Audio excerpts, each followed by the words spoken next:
کیا کٹا کٹ کھانا جائز ہے؟ سعود احمد انڈیا سے، اگر کوئی مسلمان لڑکی ہندو لڑکے سے شادی کرنا چاہے اور یہ کہے کہ میں شادی کے بعد اسے مسلمان کرنے کی کوشش کروں گی تو کیا اس سے شادی کرنا ٹھیک ہے؟ اگر صحیح نہیں تو لڑکی کے لیے کیا حکم ہے؟ نہیں ہو سکتی یہ شادی، چاہے بعد میں اسے ٹھیک کر بھی لے، لیکن شادی جب ہوگی، میاں بیوی کا ریلیشن ہوگا، وہ تو بدکاری اور زنا کے زمرے میں آئے گا۔ کسی کو دین پہ لانے کے لیے اپنا ایمان بیچنا جائز نہیں ہے۔ تو اگر وہ ہندو لڑکے سے شادی کرے گی، شریعت میں یہ نکاح ہی کا لدم ہوگا، اس کی کوئی حیثیت ہی نہیں ہوگی۔ تو اس لیے بہت بڑا جرم ہے، بلکہ ایسے لوگوں کے بارے میں تو ایمان کے سلب ہونے کا خطرہ ہے کہ آپ کو پتہ ہے کہ ایک چیز اسلام میں نہیں ہے اور وہ نکاح اسلام اس نکاح کو نکاح ہی نہیں مانتا، تو آپ اس پہ نکاح کا لیبل کیسے لگا رہے ہو؟ پھر آپ اس خاتون کو چاہیے ایسا ہرگز نہ کرے۔ لڑکی کے لیے یہی حکم ہے کہ اس کو چھوڑ دے، وہ خود مسلمان ہوتا ہے تو اپنے والدین کی پرمیشن سے اس سے شادی کر لے، اگر نہیں ہوتا تو بس چھوڑ دے اس کو۔ احتشام صاحب انڈیا سے، میں دہلی میں رہتا ہوں اور میرے والدین تقریباً 650 کلومیٹر دوری پر رہتے ہیں، اگر میں دہلی سے وہاں جاتا ہوں تو کیا مجھے قصر نماز پڑھنی ہوگی یا پوری ادا کرنی ہوگی؟ آپ دہلی میں رہتے ہیں تو کیا مطلب کوئی جاب واب کرتے ہیں یا باقاعدہ آپ کی بیوی بچے دہلی میں ہی ہیں؟ اگر واقعی بیوی بچے اور پورا گھر آپ کا دہلی میں ہے تو پھر والدین سے ملنے آپ جائیں گے تو پھر آپ مسافروں والی نماز پڑھیں گے وہاں پہ۔ اور اگر آپ کنوارے چھڑے چھاٹ ہیں، باقاعدہ دہلی میں آپ کا گھر نہیں ہے، تو پھر آپ کا والدین کا گھر ہی آپ کا گھر کہلائے گا۔ تو پھر آپ جاب کے بعد جب والدین کے گھر جاتے ہیں تو وہ چونکہ آپ ہی کا گھر ہے، تو پھر 1 منٹ کے لیے بھی جائیں گے تو آپ پوری نماز پڑھیں گے وہاں پہ۔ یوسف صاحب انڈیا سے، نکاح کے وقت لڑکی سے پوچھا گیا تو اس نے قبول ہے بولا، جب لڑکے کی باری آئی تو اس کے ابا نے بولا ہاں قبول ہے، واڑے واہ، تو ایسی صورت میں کیا مانا جائے گا؟ تو لڑکا کیا بیٹھا ہوا تھا، اس کے منہ پہ ٹیپ تھی جو اس کو قبولتے ہوئے شرم آ رہی تھی، کیا مسئلہ ہے؟ باہر اگر ابا نے بھی قبول ہے بول دیا اور لڑکے نے اس قبولے کو مان لیا، لڑکا چپ بیٹھا ہوا ہے اور ابا نے بتایا کہ تمہارا نکاح ہو گیا، لڑکے نے کہا ٹھیک ہے، تو بھی قبول ہی ہو گیا وہ۔ یا لڑکے نے پہلے سے ابا کو بول دیا تھا میری طرف سے قبول لینا، پھر ابا نے قبولا تو بھی ٹھیک ہے۔ تو بظاہر ایسا ہی لگتا ہے، باپ بیٹے میں دونوں میں کوئی مکا ہوا ہوگا، بیٹا تو چپ بیٹھا رہنا تاکہ سسرال کو پتہ چلے کتنا نیک شریف شرفا ہے، کہ جہاں بولنا ہوتا ہے وہاں بھی کچھ نہیں بولتا یہ، تو جہاں نہیں بولنا ہوگا وہاں کیسے بولے گا باپ کے سامنے، اتنا نیک بچہ ہے۔ تو شاید یہ مصلحت ہوگی۔ بہرحال اگر بیٹے نے ابا سے کہا تھا کہ آپ قبول لینا میری طرف سے، تو ابا پھر وکیل ہو گئے، پھر ابا کے قبولنا بیٹے کا قبول نہیں کہلائے گا۔ اور اگر بیٹے نے کہا نہیں تھا لیکن ابا نے قبولا اور بیٹے کو جب بتایا تو بیٹے کو اس پہ کوئی اعتراض نہ ہوا، اس نے کوئی ایسا عمل کر دیا جس سے ثابت ہوا کہ ابا کے قبولے پہ راضی ہے وہ، تو بھی ٹھیک ہے۔ اگر یہ دونوں باتیں نہیں تھی تو پھر یہ قبولنا نہیں کہلائے گا، بلکہ دوبارہ نکاح کر کے بیٹے سے بولنا پڑے گا کہ بھائی تو منہ سے بول، صحیح ہے نا، قبول ہے کہ نہیں قبول ہے۔ اگر مسجد میں جماعت سے نماز ہو چکی ہو اور وہ نماز قضا نہ ہوئی تو اس نماز کو گھر میں پڑھنا جائز ہے؟ اسلاف سے یہ بات ثابت ہے، مصنف ابن ابی شیبہ میں کہ روایت ہے کہ جب صحابہ تابعین میں یہ معمول تھا کہ جب مسجد میں آتے دیکھتے کہ جماعت ہو چکی ہے تو یا تو وہیں انفرادی نماز پڑھتے یا گھر جا کے اپنے گھر والوں کے ساتھ جماعت کی نماز پڑھتے۔ تو آپ کے پاس اب دونوں آپشن ہیں، اگر مسجد میں آئے اور دیکھا جماعت نکل چکی ہے، پہلی بات تو یہ غلط ہے، ٹائم پہ آنا چاہیے، مسجد کی جماعت چھوڑنا جائز نہیں ہے، گناہ ہے۔ لیکن بہرحال ہو جاتا ہے کبھی آئے جماعت نکل گئی ہے تو پھر یا تو وہیں انفرادی فرض پڑھ لیں یا گھر جا کے، بہتر یہی ہے کہ بیوی بچوں کے ساتھ جماعت کر لیں۔ آپ نے بتایا ہے کہ اجتماعی دعا ٹھیک نہیں ہے، تو جو لوگ تبلیغی جماعت میں اس نیت سے جاتے ہیں کہ دعا میں شریک ہوں گے، اس کے بارے میں بتائیے۔ میں نے یہ نہیں کہا کہ اجتماعی دعا ٹھیک نہیں ہے، میری باتوں کو لوگ غلط رخ پہ لے کے جاتے ہیں۔ میں نے یہ کہا ہے کہ فرض نماز کے بعد اجتماعی دعا ہاتھ اٹھا کے ثابت نہیں ہے، اتنی بات کہی ہے۔ ٹھیک نہیں ہے یہ بھی نہیں کہا، ثابت نہیں ہے، لہذا اس کو سنت نہ سمجھا جائے، اس کو ضروری نہ سمجھا جائے۔ بعض مسجدوں میں امام نہیں مانگتا، اس کو امامت سے ہی ہاتھ دھونے پڑتے ہیں، اتنی شدت نہ کی جائے۔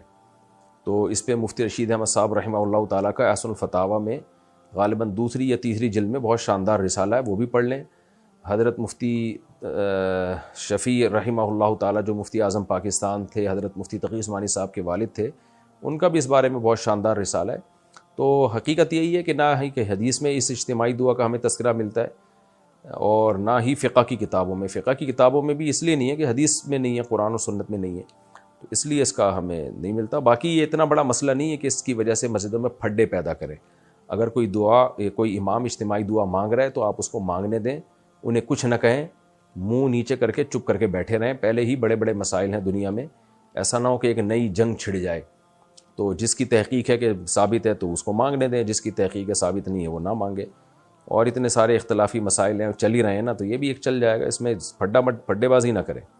تو باقی تبلیغ میں جو اجتماعی دعا ہوتی ہے وہ الگ چیز ہوتی ہے، وہ اس کا فرض نماز کے بعد اجتماعی دعا سے کوئی تعلق نہیں ہے. وہ تو جماعتوں کو رخصت کیا جاتا ہے تو اس سے پہلے ایک دعا مانگی جاتی ہے برکت کے لیے، تو اس کو بھی سنت نہیں سمجھا جاتا، بلکہ وہ ویسی برکت کے لیے ایک دعا مانگی جاتی ہے.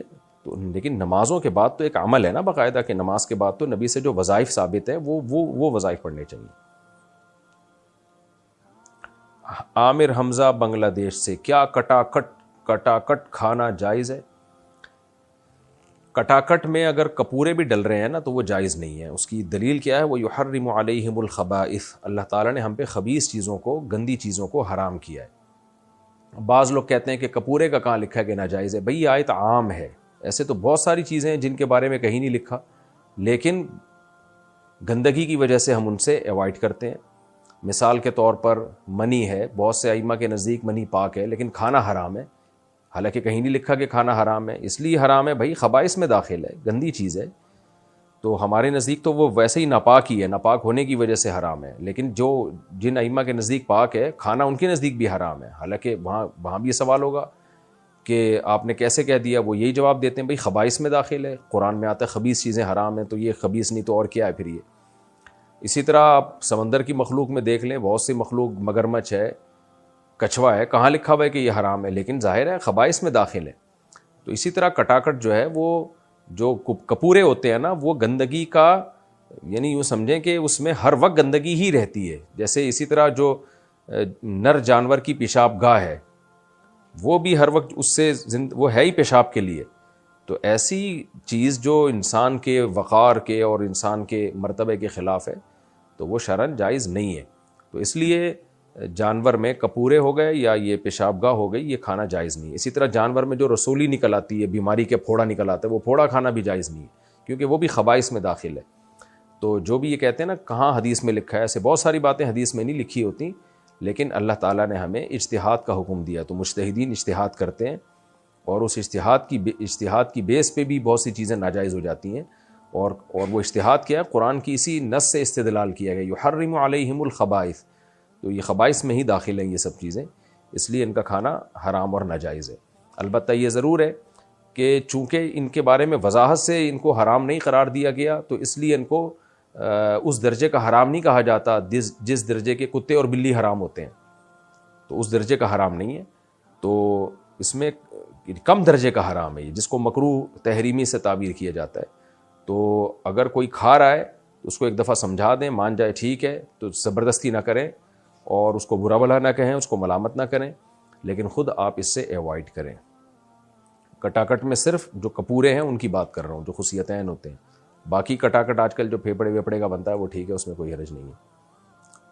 کراچی میں جو کٹاکٹ ہے وہ یہی ہوتا ہے، گردے پھیپڑے کلیجی ملا کے قیمہ بنا کے کھلا دیتے ہیں، وہ جائز ہے، اس میں کوئی حرج نہیں ہے. اچھا بھائی، فہیم النساء انڈیا سے، کیا عورتیں اپنے ہونٹوں پر لپسٹک لگا سکتی ہیں اگر لپسٹک میں حرام اجزاء شامل ہوں؟ نہیں، پھر نہیں لگا سکتی اگر حرام اجزاء شامل ہیں، کیونکہ ہونٹ منہ کے قریب ترین حصہ ہوتا ہے اور اس میں بہت دفعہ لعاب اس سے لگ کے منہ کے اندر جاتا ہے. تو اگر حرام اجزاء شامل ہیں، اور خواتین کو دیکھنی چاہیے، آج کل لپسٹک میں حرام اجزاء بھی شامل کیے جا رہے ہیں، تو اس میں تحقیق کر لینی چاہیے کہ کون سی لپسٹک حلال ہے، کون سی حرام ہے. کیا کھانے کی پلیٹ میں ہاتھ دھو سکتے ہیں جی، اگر کسی کو اعتراض نہ ہو. گھن آ رہی ہو، سامنے بندہ بیٹھا ہوا ہوتا ہے بعض دفعہ، تو پھر اس کو برا لگتا ہے. گجرات سے کسی نے پوچھا، کیا کسی سے بیعت ہونا ضروری ہے؟ ضروری نہیں ہے، لیکن مفید بہت ہے. لیکن اس کا تعلق اس سے بیعت ہو کس سے رہے ہیں. آج کل جعلی پیر مارکیٹ میں بہت زیادہ ہیں، زیادہ نہیں بلکہ بہت زیادہ ہیں. بہشتی زیور میں شروع میں لکھا ہوا ہے کہ کسی سے بیعت ہوا جائے تو کوئی پیر جو ہے اس کے اوصاف کیا ہونے چاہیے، پیر و مرشد کون ہو جس سے آپ بیعت ہوں، اس کو اپنا مینٹور بنائیں. تو اس کا فائدہ یہ ہوتا ہے اگر کوئی صحیح پیر ہے، بدعتی نہیں ہے، عقیدہ بھی توحید پرست ہے، توحید پرست پیر ہے، بدعتی بھی نہیں ہے، اور شریعت کا علم بھی رکھتا ہے وہ، اور خود بھی نیک ہو، حب جاہ، حب مال، حب باہ، ان تین چیزوں کا مریض نہ ہو۔ حب جاہ کا مطلب بڑائی کا شوق، تواضع نہیں ہے اس میں، بلکہ اپنی دھونس، اور میں میرے مرید، اور میں جو ہے نا، بعض دفعہ جب انسان کو عزت ملتی ہے تو اپنی اوقات ہی بھول جاتا ہے وہ، تو یہ سب چیزیں نہ اس کے اندر۔ پھر حب مال نہ ہو، لالچی نہ ہو، مریدوں کی پینٹوں پہ اور جیبوں پہ نظر ہو کہ اس نے ہدیہ کیوں نہیں دیا اس نے، تو یہ چیز بھی نہ ہو۔ تیسرا حب باہ، حب باہ کا مطلب یہ ہے کہ حلال و حرام میں جو ہے نا، جو اس میں انسان میں اللہ نے مرد میں ایک ڈیزائر رکھی ہے عورت کی طرف، پیروں کے پاس جب خواتین آتی ہیں تو یہ ٹھرک بھی، بہت سے پیر ٹھرکی بھی ہوتے ہیں، بڑے بڑے ان کے اسکینڈل بن جاتے ہیں، اور جعلی پیروں کی بات کر رہا ہوں۔ تو واقعی نیک آدمی ہو، کیا شرعی حدود ہیں، بیوی اور غیر محرم میں کیا فرق ہے، وہ جانتا ہو اور عملی طور پر جانتا ہو۔ بعض تو پیر کمبخت ایسے ہیں کہ کسی خاتون نے پیر صاحب سے رابطہ کیا، میں یعنی ان کو جانتا ہوں کہ جی مجھے کسی لڑکے سے عشق ہو گیا ہے، میں شادی شدہ ہوں، تو پیر صاحب سے بیعت ہونا چاہتی ہوں تاکہ میرا وہ عشق ختم ہو جائے۔ تو پیر صاحب نے اصلاح کرانے کے بجائے اپنے عشق میں ڈالنے کی کوشش شروع کر دی کہ میرے اوپر لٹو ہو جا تو کسی طریقے سے، تو عجیب دو نمبریاں چل رہی ہیں اس میں۔ تو اس کو حب باہ کہتے ہیں۔ تو حب جاہ بھی نہ ہو، حب مال بھی نہ ہو، حب باہ بھی نہ ہو، شریف انسان ہو، اور پھر اتنا بھی کافی نہیں ہے، یعنی نیک نہ ہو بلکہ نیک بنانا بھی جانتا ہو، اس کو گھراتے ہو کہ لوگوں کی تربیت کیسے۔ بعض لوگ نیک ہوتے ہیں لیکن پاگل ہوتے ہیں، سوری پاگل کا مطلب یہ ہے کہ تھوڑے بیوقوف ہوتے ہیں، تو وہ نیک بنانا نہیں جانتے ہیں، ان کو نہیں پتہ ہوتا سوسائٹی کی اصلاح کیسے کی جاتی ہے۔ تو مصلح بھی ہوں، صالح ہونا کافی نہیں ہے، مصلح بھی ہوں۔ اور انتہائی اہم ترین شرط یہ ہے کہ اس بارے میں ان کی اپنی رائے کا اعتبار نہیں ہوگا، کسی بڑے بزرگ کی طرف سے ان کو اجازت بیعت بھی ملی ہو۔ انسان اپنے بارے میں نہیں کہے کہ میں چونکہ یہ سب چیزیں میرے اندر آ گئیں لہذا میں بیعت کرنا چاہتا ہوں، میں بیعت کر سکتا ہوں اب لوگوں کو، نہ آپ کی اپنی رائے کا اعتبار نہیں ہے۔ اپنے بارے میں انسان خوش فہمی مبتلا ہوتا ہے۔ ان سے پہلے جو اکابر گزر چکے ہیں، بڑے گزر چکے ہیں، ان میں سے کسی سے اس کو اجازت بیعت ہو، خلافت ہو، وہ کہیں کہ ہاں جی میں نے ان کو پرکھا ہے، آزمایا ہے، میری رائے کے مطابق یہ بندہ نہ اس میں جاہ کی محبت ہے، نہ مال کی محبت ہے، نہ باہ کی محبت ہے، اور یہ لوگوں کی اصلاح بھی کر سکتا ہے، تو وہ اجازت بیعت بھی دیں۔ یہ ساری شرطیں جہاں پائی جائیں گی، بعض دفعہ اجازت بیعت ملی ہوتی ہے لیکن جس نے اجازت دی ہوتی ہے وہ اس کے اجازت کا معیار ہی بہت ہلکا ہوتا ہے، ہر ایک کو اجازتیں مل رہی ہوتی ہیں۔ تو یہ سب چیزیں دیکھ کے اور پھر اس کی مجلس میں بیٹھ کے بھی اندازہ لگائیں کہ اس سے مجھے فائدہ بھی ہوگا یا ہو رہا ہے یا نہیں ہو رہا، تو اس کے بعد جا کے کسی سے بیعت اگر ہوا جائے تو بہت فائدہ ہوتا ہے۔ اس امت میں جتنے اکابر بزرگان دین گزرے ہیں، اگر یوں کہا جائے کہ 99.99% وہی ہیں جو باقاعدہ کسی بزرگ سے بیعت تھے، تو یہ دعویٰ شاید غلط نہیں ہوگا۔ تو ایسی شرطوں کے ساتھ بیعت ہونا بہت فائدہ مند ہے۔ اگر کسی لڑکی سے نکاح نہیں ہوا ہے تو کیا اس سے فون پر بات کرنا جائز ہے؟ کوئی بہت ہی ضروری بات ہو تو ضرورت کی حد تک بات کی جا سکتی ہے۔ بعض دفعہ براہ راست کچھ انسان چاہتا ہے کہ کنفیوژن اپنی دور کرے، چند باتیں پوچھ لے تاکہ شادی کے بعد مسائل کھڑے نہ ہو، لیکن گپے مارنا اور گھنٹوں گھنٹوں جو آج کل لونڈے لپاڑے فون سے چپکے ہوئے ہوتے ہیں اور خوب گپے مار رہے ہوتے ہیں، یہ حرام اور ناجائز ہے۔ چلو بھائی، اگر بچے نے کارپیٹ پر پیشاب کر دیا تو 3 بار پہنچنے سے کیا وہ پاک ہو جائے گا، اور کیا ناپاک کارپیٹ پر گیلے پیر جانے سے پیر ناپاک ہو جاتے ہیں؟ 3 بار پہنچنے سے پاک نہیں ہوتا۔ اس کا طریقہ یہ ہے کہ بچے نے اگر کارپیٹ پر پیشاب کیا تو کوئی ٹب لے جا کے نا کارپیٹ کے نیچے گھسا دیں آپ، جہاں پیشاب ہے تو وہ تھوڑا سا اوپر ہو جائے گا، اس کے اوپر جگ بھر کے پانی ڈالیں اور تھوڑا سا مسلیں ہاتھ سے پھر ڈالیں، تو 3 دفعہ یہ عمل کریں کہ اتنا پانی جو ہے اس کے اندر سے سرایت کر جائے، یعنی اتنا پانی اس کے اندر سے نکل کے چلا جائے، یا تو آپ کو غالب گمان ہو جائے کہ بھئی یہ پیشاب نکل چکا ہوگا اب صاف ہو گیا، یا یہ کہ اتنا پانی کہ وہ 3 دفعہ اس کارپیٹ کو اس پانی میں ڈبو سکتے تھے، ہم ڈبو کے نچوڑ سکتے تھے، ایسے ڈبوتے پھر نچوڑتے پھر ڈبوتے پھر نچوڑتے پھر ڈبوتے پھر نچوڑتے، تو اتنا پانی جو ہے کم از کم اس میں سے آر پار ہو جائے تو پھر کارپیٹ پاک ہو جائے گا۔ اور اگر یہ عمل ممکن ہی نہیں ہے کسی طریقے سے تو پھر بار بار اس کو گیلا کر کے نہ نچوڑیں، اور جب غالب گمان ہو کہ اب سارا پیشاب اس میں سے نکل گیا ہوگا تو پھر کارپیٹ پاک ہوگا۔ باقی کارپیٹ پہ اگر پیشاب ہے اور وہ سوکھ گیا تو گیلے پیر جانے سے ظاہر ہے وہ گیلا ہو جائے گا دوبارہ، تو پاؤں جب پہ لگے گا تو وہ پاؤں دوبارہ ناپاک ہو جائیں گے۔ لیکن اس بارے میں وہم نہ کریں، کیونکہ وہمیوں کو طہارت کے مسائل سمجھانا بڑا ہی مشکل کام ہوتا ہے، وہ پھر ساری زندگی کارپیٹوں پہ ہی پاؤں نہیں رکھتے۔ تو جب تک 100% یقین نہ ہونا کہ یہاں پیشاب پڑا ہوا ہے، اس وقت تک وہم نہ کریں، کارپیٹوں پہ چلا پھرا کریں، گیلے پاؤں کے ساتھ بھی کوئی ناپاک نہیں ہوتے، جب تک یقین نہ ہو کہ اسپیسیفک اس جگہ پہ پیشاب تھا اور میرا پاؤں وہاں پڑ گیا۔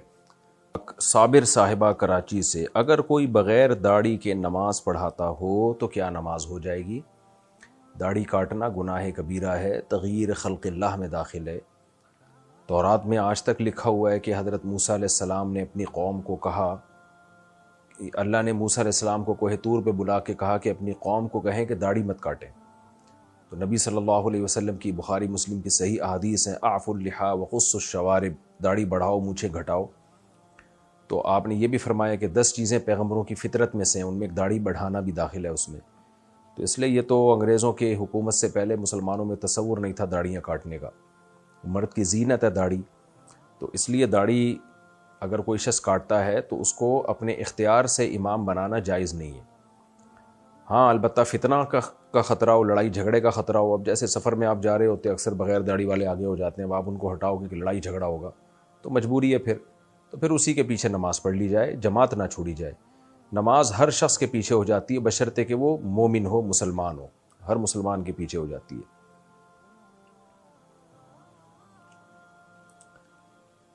محمد بشیر حیدرآباد سے، شادی کرنے کے لیے لڑکی کا پڑھا لکھا ہونا ضروری ہے یا نہیں؟ نہیں، اب تک جتنی شادیاں کائنات میں ہوئی ہیں، اب خواتین میں ایجوکیشن تو اب شروع ہوئی ہے، عصری تعلیم کی بات کر رہا ہوں۔ البتہ تعلیم کا ہونا ضروری ہے، ضروری اس معنی میں نہیں کہ جاہل لڑکی کی شادی نہیں ہو سکتی، شادی تو ایجاب و قبول کا نام ہے، مرد ہو اور عورت ہو شادی ہو جاتی ہے، شریعت میں وہ ہو جائے گی، لیکن گھر آگے چلتا نہیں ہے اگر تعلیم نہ ہو۔ تو اب تعلیم کسے کہتے ہیں؟ تعلیم کا مطلب یہ صرف یہ نہیں ہے کہ میڈیکل کالج کی میڈیکل سائنس کی تعلیم یا میتھمیٹکس کی تعلیم۔ تعلیم کا مطلب یہ ہے کہ زندگی گزارنے کے لیے جو بنیادی علوم ہیں وہ اس کے پاس ہونے چاہیے، ان میں گھرداری سب سے پہلے ہے، اس کو پتہ ہو۔ دینی تعلیم تو سب سے پہلے، شوہر کے حقوق کیا ہیں، طہارت کے حکام کیا ہیں، غسل کے حکام کیا ہیں، ساس سسر کے ساتھ کیسے مجھے شریعت کیا کہتی ہے، اپنے بڑوں کے ساتھ کیسے معاملہ رکھنا چاہیے، اور شوہر کے میرے اوپر کیا حقوق ہیں، میرے شوہر کے اوپر کیا حقوق ہیں، دونوں کو حقوق پتہ ہونے چاہیے۔ اس طرح کی جو بیسک نالج ہے، جس کے لیے حضرت مولانا اشرف علی تھانوی رحمہ اللہ تعالی نے بہشتی زیور نامی کتاب لکھی تھی، وہ خواتین ہی کے لیے لکھی تھی تاکہ خواتین اس کو پڑھیں اور اپنی لائف کو سدھاریں، سیدھا کریں۔ اس میں طہارت کے حکام، صفائی ستھرائی، بہت جو گھرداری کے لیے جو چیزیں چاہیے وہ اس میں انہوں نے لکھی ہوئی۔ تو جامعۃ الرشید نے اس کو آسان کر کے چھاپا ہے، تسہیل بہشتی زیور کے نام سے، وہ پڑھ لی جائے۔ اتنی تعلیم تو ضروری ہے سب کے لیے۔ نبی صلی اللہ علیہ وسلم نے فرمایا، طلب العلم فریضۃ علی کل مسلم و مسلمہ، ہر مسلمان مرد اور عورت پہ علم حاصل کرنا فرض ہے۔ تو علماء کہتے ہیں کچھ بیسک علوم ہیں وہ تو سب پہ فرض ہیں، آگے پھر ڈیٹیل میں جب جائیں گے تو جو جس شعبے سے متعلق ہے پھر اس شعبے میں کی علوم حاصل کرنا ضروری ہے۔ آپ تاجر ہیں تو پھر تجارت کے شرعی حکام جاننا ضروری ہے آپ کے لیے، تاجر نہیں ہے تو پھر ضروری نہیں ہے۔ تو یہ تو بیسک تعلیم جس کو جو انسان کو انسان بنانے کے لیے ضروری ہے وہ سب کو سیکھنی ضروری ہے، چاہے مرد ہو یا عورت۔ باقی پھر یہ جو عصری تعلیم ہے آج کل کہ میڈیکل کالج میں پڑھنا، تو اگر سوسائٹی میں اس کی ضرورت ہو تو ظاہر ہے میڈیکل کالج میں لڑکیوں کی ضرورت ہے، کیونکہ لڑکیوں کا علاج تو لڑکیاں ہی کریں گی، گائنی میں تو لیڈیز ہی ہوں گی۔ تو اس میں پھر ایک الگ بحث ہے وہ کہ کتنی خواتین کی ضرورت ہے، کتنی کی نہیں ہے۔ آج کل تو ایک بھیڑ چال ہے، اتنی ڈاکٹرز لڑکیوں کی ضرورت ہے نہیں جتنی ڈاکٹرز لڑکیاں یونیورسٹیوں سے فارغ ہو رہی ہیں، پھر وہ بے روزگار گھوم رہی ہوتی ہیں، تو سارے ان کا پڑھا پڑھایا ضائع جا رہا ہوتا ہے۔ تو بڑے مسائل ہیں۔ تو تعلیم دنیا کی، دین کی تعلیم جتنی ضروری ہے وہ تو میں نے بتا دیا۔ دنیا کی تعلیم میں پہلے سوچنا چاہیے کہ آگے کرنا کیا ہے، اس کے حساب سے آگے پھر تعلیم حاصل کرنی چاہیے۔ اور جو آپ کرنا چاہتی ہیں، کوئی خاتون اگر کرنا چاہتی ہیں تو آگے اس میں آپ کو موقع بھی ملے گا کام کرنے کا کہ نہیں ملے گا، اس میں اتنے وسائل ہیں، اتنے ذرائع ہیں بھی کہ نہیں ہیں، ورنہ پھر وقت برباد ہوتا ہے اور کچھ بھی حاصل نہیں ہوتا ہے، ڈپریشن میں جاتی ہیں۔ پھر دوسری بات یہ کہ رشتہ بھی پھر دیکھنا چاہیے۔ اب آپ نے پڑھ لکھ لیا، آپ نے پی ایچ ڈی کر لی، رشتے آج کل میٹرک پاس بھی نہیں مل رہے، لڑکوں میں تو ہے ہی نہیں، تو پھر وہ شادی نہیں صحیح طرح جوڑ کی نہیں ہوتی۔ لڑکی ڈبل ایم اے ہوتی ہے اور وہ لڑکا 8ویں سے بھاگا ہوا ہوتا ہے، نکاح پھر ہم نہیں پڑھانا ہوتا ہے، ہم خود خون کے آنسو رو رہے ہوتے ہیں، یار کدھر کس کا نکاح کس سے پڑھا رہے ہیں ہم۔ تو بس ایک بھیڑ چال ہے، بس چل رہے ہیں۔ تو خود فیصلہ کریں کہ کیا پڑھنا ہے کیا نہیں پڑھنا، میں تو ایک شرعی حکم بتا سکتا ہوں۔ اچھا بھائی، اگر کوئی یہ تو اگر شوہر بیوی سے کہے مجھے طلاق چاہیے تو کیا طلاق ہو جاتی ہے؟ شوہر کو طلاق چاہیے، کیا وہ لیڈیز ہے؟ شوہر تو طلاق دینے والا ہوتا ہے، تو وہ بیوی سے پوچھ سکتا ہے کہ کیا تمہیں طلاق چاہیے اور میں چاہتا ہوں کہ تمہیں طلاق ہو جائے. اس طرح کے الفاظ اگر شوہر کہے تو طلاق نہیں ہوتی. تو اگر یوں جب تک نہیں کہے گا کہ تمہیں میں نے طلاق دے دی اس وقت تک نہیں ہوگی طلاق.